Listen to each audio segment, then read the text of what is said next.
bring us the best of the catch, like fresh Irish hake and haddock. There are so many ways to enjoy them. Try delicious Thai curry with hake or mouth-watering Cajun seasoned haddock. For lots of tasty recipes and different meal ideas, visit boardbia.ie and look out for Irish hake and haddock next time you're shopping. Fresh ideas, great meals. Emergency services? Hi. What service do you require? Who are you talking to? Ma'am, how are you? Get back here! Fine. No, these restrictions aren't easy. I said, who are you talking to? Hello? Are you in danger? Yes. We're sending help now. Call yourself a man! Unlock the door! If your home isn't safe, support is still here. Go to stillhere.ie for a list of supports, an initiative of the Government of Ireland with Frontline services in your community. At Lidl, there's been some changes to ensure the safety of all our customers and staff. But some things haven't changed at all. You can still do your full weekly shop and make great savings on thousands of products. You can still get everything you need to make your family delicious meals all week. And a big thank you to our local suppliers who are still bringing you fresh Irish vegetables and 100% Board B approved beef, lamb and poultry. Even in uncertain times, you can still rely on Lidl for quality, range and incredible savings. Lidl, more for you. Off the ball. This is News Talk. Now then, you're very welcome back. Joe Molloy here with you this evening. Efforts across the board, I'm sure you may have heard at this stage on Off the Ball, News Talk, Today FM, 98 FM, Spin 1038, Spin Southwest to raise funds this Friday. So hashtag Formal Friday is the plan. We want everyone to dress up this Friday, ditch the sweatpants for work from the couch, throw on your glad rags, your favourite suit, your favourite dress, tweet, Instagram, whatever you like, hashtag Formal Friday. If you dress up and get your mates to as well, get your family to as well, then you donate. That is the plan, to get as many people dressing up this Friday, Formal Friday, and donating as well. So offtheball.com/donate is where you can give money and use the hashtag Formal Friday. Get people around you involved. The funds will be split evenly amongst the following: Matter Foundation, Beaumont Heroes Appeal, Together with Our Heroes, Temple Street, Crumlin Hospital, Mercy Hospital Foundation in Cork, University Hospital Limerick, St James's in Dublin, Cork University Hospital Charity, and Feed the Heroes as well. So hashtag Formal Friday, dress up, throw on the glad rags, tweet about it, take a picture, get your mates involved, get your family involved, and then donate as well. offtheball.com/donate. And somebody who's on the front line and was once upon a time a former Irish rugby international, but more to the point now, in current circumstances, the group lead of Allied Health across University of Limerick hospitals. I hope that I have that title right. Fiona Steed, how you doing? I'm good, Joe. How are you? Very well. I mean, my life's a lot easier than yours, I suspect, at the moment. Lockdown, come in and do a radio show and generally try and stay out of trouble. You are on the front line. So, group lead of Allied Health across University of Limerick hospitals. What does that mean on an average day, let alone what you're doing at the moment, I'm sure? Yeah, I suppose I'm slightly behind the front line in that I support and lead the 8 allied health professionals or health and social care professionals. So you have your medical social workers, physios, occupational therapists, podiatrists, speech and language therapists, dietetics, neurophysiology technicians, and a lymphedema service for people who have lymphedema post-cancer. So it's a busy time. It's always a busy time for us in UL Hospitals Group. So I suppose the last 6 weeks or that have really focused the mind and made sure that we're, I suppose, really prepared for the COVID battle that is ongoing. And I can only commend the staff that work with me and even outside of the Allied Health Group. You know, you look at the whole staff across the UL Hospitals Group, and it's just amazing. Everybody has just dug in and done whatever has been asked, you know, from, you know, right up all across the board. So it's a busy time. Like, I suppose the initial couple of weeks when the first, you know, COVID case was announced in Ireland, or, you know, within the group as well, we had to put systems. We had been preparing anyway, but then when it's real and tangible, you know, we were looking at best practice across all of the disciplines that I've mentioned there, especially around sort of, I suppose, respiratory care, you know, with regard to physio and speech and language, dietetics, you know, dealing with patients who might come in with respiratory symptoms, looking at what our colleagues were doing nationally and internationally, looking at how we can best protect the staff and also protect the patients and I suppose our families as well, because we all go home at the end of the day or at the end of the shift. So it's just been looking at that, changing our work practices as well, looking at different ways of working. So we're doing a lot with telemedicine now. We've got a great IT team behind us, or e-health. So we're looking at telehealth and telemedicine for, we had been doing a little bit with our cystic fibrosis patients anyway. So we're looking at it now for pulmonary rehab, for our COPD patients, for our early supported discharge stroke patients, and trying to do as many consults as we can, either over the phone or via digital platforms. So just changes of working and making sure that we're all best prepared and safe, really. Yeah, no doubt. And the great fear at the outset of all of this, and it was talked about very openly by people in the HSE and people in government, was that our health service could be overrun here. That was the terrible fear everybody had, and it's happened in other countries. So maybe we're some way just over the peak, which is still far from out of the woods, but maybe we are at the moment. How sticky did it get? How, in your experience, how did things go?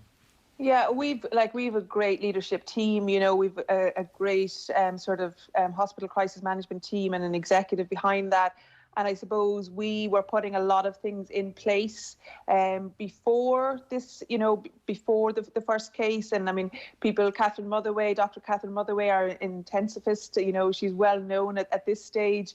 Herself and John D were leading what was needed from a critical care perspective, what we needed to do to, open more beds in critical care, make sure that we had, I suppose, enough capacity should the big surge that we feared, I suppose, in some ways, like you're saying, would be there. But so we were getting prepared for that, extra staffing, extra beds, extra ventilators, all of that piece. And I don't know, we're certainly not out of the woods, and we don't know, it's too early in the modelling piece to see, have we reached peak? And people could get complacent, and the public could get complacent, and then that would have catastrophic sort of consequences to us in healthcare and to people in general. So it's too early yet to actually say that. But I suppose the first couple of weeks there was a lot of nervousness around, and certainly with my own staff, it's sort of the fear of the unknown, and you hear all the bad stories, and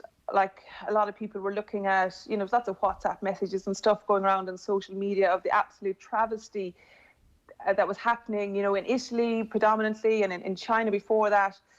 And I suppose it certainly sharpened the mind, but it also heightened the anxiety. So it's important to balance that. And then what can you control? So we can control the way we react, the way we work, what we put in place. And that's what we focused on, was the things that we could control. So making sure we had supplies, making sure we had, I suppose, best practice, looking at the evidence for what we were doing, and preparing, the best way that we can. And our CEO is fantastic, and, she holds us to account. You have to be able to, say, well, this is why we're doing it. This is why we're changing practice. And in that way, we were prepared, and we continue to review things, and we continue to, adapt and change. Like today, when the NEFET come out with that, healthcare workers should wear surgical masks now when they're within 2 meters and when they're working closely with patients. So that again changes the landscape. So we have to get that message out to all the frontline staff, and to make sure that they're using it properly and not just using PPE when it's not needed, because obviously we know that it's not a never-ending supply, and we need to be conscious of it. And how was that? Were there ever shortages, or was it generally okay? So again, we've got great people looking after that, and like John Doyle, who's there, he's sourcing a lot of PPE for us, and we're working with the Rapid Innovation Unit in University of Limerick. So they're helping with local companies to supply some masks and some visors and different things ourselves. But in the early stages, it was scarce. Absolutely, it was scarce. It's still we have enough at the moment, but it's like on a weekly basis, that we get updates daily as to what we have. But you just have to be conscious how you're using it, and that you're using it correctly. And that was a really anxious time for staff, because the narrative nationally, I suppose, was that, it isn't there. And it certainly is scarce, and it's still scarce, but we have enough at the moment, you know, and they're working really hard to keep that supply. And it's amazing when, I suppose, local firms and industries and university, you know, come together to change practice as well as to how they can best support. You mentioned anxiety there a few times, and I can only imagine, because still the headline or the piece of news that will stop me in my tracks, and I suspect a lot of people, is when you see healthcare workers who've passed away either in Ireland or the UK or across the globe, and quite often young healthcare workers, quite often with families. And so to try and find the wherewithal, the resolve, the motivation to get up and do long hours and potentially expose yourself to this, that is just, you know, a kind of level of bravery I'm not sure a lot of us would have. How would you describe what you've seen if we throw this broadly under the umbrella of something like morale or anxiety levels or fear? Like there's no shame. I think you're a strange person if you're a healthcare worker and you haven't had that fear. Absolutely, and I think it's how you deal with that. And for me, you know, I'm big into naming it. I'm big into saying that, you know, there is a worry and there is a concern. And I suppose we have a real open communication policy in UL hospitals in terms of, you know, talking to staff and meeting with them regularly and communicating, like in our directorate. So we have a daily telecon situation with all of the departments so that they're fed straight away any new information.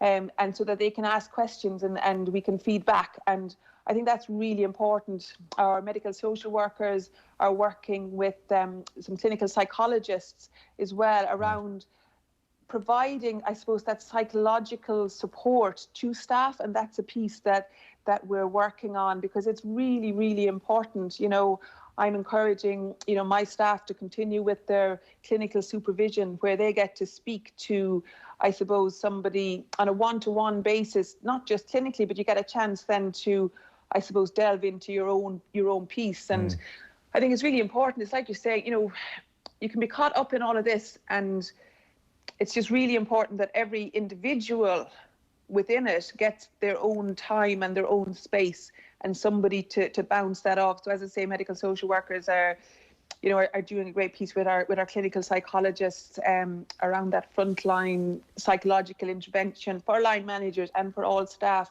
And with, you know, it is a big thing. But I think we've calmed. You know, the first few weeks was really nervous for frontline staff. But now we have COVID positive patients. We have wards where they're on. We have our procedures in place. You know, we have our isolation rooms, we have our gowns, and, you know, we know what we're doing and when we go into them. And like, we're starting some, you know, different unique things in terms of, like, tomorrow I think is the first day that our physio department are going to run an exercise class from the chapel after mass. Okay, so it's going to be broadcast to the patients in their rooms that have been deemed fit to be able to do it. So they don't have to go in to see it, they've already been assessed. So it's just new little things. And I think ways of working across discipline has really improved, and the value of every member of the health service, you know, so all the way through. And I'm not going to name one and then name the other, because does it mean that one is more important? But, you know, it's absolutely just as important that floors are cleaned, okay, as it is that we have the intensivists in ICU, you know, and that whole working together and the dropping of boundaries that may have existed has been huge. Yeah, I'm sure it's a group effort. And are you working crazy hours, longer hours than usual? Is John at home with kids? Is that how life is at the moment? Yeah. So I do work, I suppose, long hours, but, you know, it's balanced. And again, we're encouraged to take our time. We're encouraged to take our time away as well. And I generally don't work weekends. But John is at home, and, you know, not that he'll be listening anyway, but like, it's great. And I'm really fortunate. So he's daddy daycare, he does the farming, the kids are old enough, he's doing the homeschooling, he's doing the cooking, and that really helps. But not everybody's that fortunate in terms of childcare, and it's an issue, I suppose, that a lot of my staff have had difficulties with, you know, getting people in to mind their children that they mightn't have wanted to come in because that person is a healthcare worker, and that's ongoing still, and it's still a concern for staff. That's not an easy solution there, I can think of. No, because we need them at work, and I suppose, I can think of a few solutions, but... Go on. Give us an easy one. No, but look, I suppose if there's childcare workers that are not currently working, it's sort of, and try they're and incorporate them. Yeah, absolutely, and to prioritise. And I know that the Taoiseach came out today, look, that if your partner is in the public sector and you're a healthcare worker, then, they can be paid to be on leave. And that's a start. But yeah, it's looking at that, it's looking at the other childcare workers. And I understand their concerns as a childcare worker. You're going into, say, a house where a physiotherapist has been with a COVID patient during the day. But what they have to realise is that physio has done absolutely everything. They have wore clothing, they've changed into their uniform, they have worn their PPE all day where appropriate. Before they come home, they put all their clothes into their alginate bags, they leave their shoes in their locker, they have their shower and they come home, so they're not bringing anything with them. So yeah, that's been a worry for some people, and you're sort of going to them. And to be fair, all of the staff under the Allied Health, like, they'll come and they'll say, I'm having this difficulty, but they're still coming to work every day, which is great, which is brilliant. No, I can only imagine the stress some healthcare workers are under, and they're probably still showing up and doing incredible things. So hopefully it's not forgotten in the country for a very long time. Thanks so much for checking in, and stay safe and keep at it, and continued success, hopefully, in the fight against this thing. Yeah, thanks a million. I presume you'll be shaving, will you, for on Friday, for Formal Friday? You'll be dressing up yourself, will you? I better throw on the tux and shave and try and do something about the hair. Listen, it'd be an informal Formal Friday. I know a man who's good with one of those blade things. I'm sure he do. Yeah, he has no trouble. Absolutely, Joe. Thanks a million. All right. All right. Listen, thanks, Fiona. Much appreciated. Okay. That's Fiona Steed, who, as well, I'm sure you know, has been former Irish Rugby International, is the group lead of Allied Health across the University of Limerick hospitals. And what we're doing on Friday, right across Off the Ball, News Talk, Today FM, 98 FM, Spin 103.8, Spin Southwest, is trying to raise some funds for frontline workers. Hashtag Formal Friday is the plan. So basically, dress up, ditch the sweatpants, get off the couch. So throw on your glad rags, your favourite suit, your favourite dress, take a picture, hashtag Formal Friday, and if you dress up, or your friends dress up, tell them as well, then they have to donate. That is the whole point. So get the pressure on everybody to dress up. offtheball.com/donate is where you can donate. And funds will go evenly to Matter Foundation, Beaumont, Heroes Appeal, Together with Our Heroes, Temple Street, Crumlin, Mercy Hospital Foundation, Cork, University Hospital Limerick, St James's Hospital, Cork University Hospital Charity, and Feed the Heroes as well. So they're the charities where the funds are going to. That's this Friday. Hashtag Formal Friday, offtheball.com/donate. Back in 1 sec. Off the Ball on News Talk. This Friday on News Talk, it's Formal Friday. Join us in supporting our frontline heroes by staying in and dressing up in your best out gear to help raise vital funds. Head to newstalk.com/donate to give what you can. Need next day delivery on industrial tools and safety supplies? Then you need Caulfield Industrial, one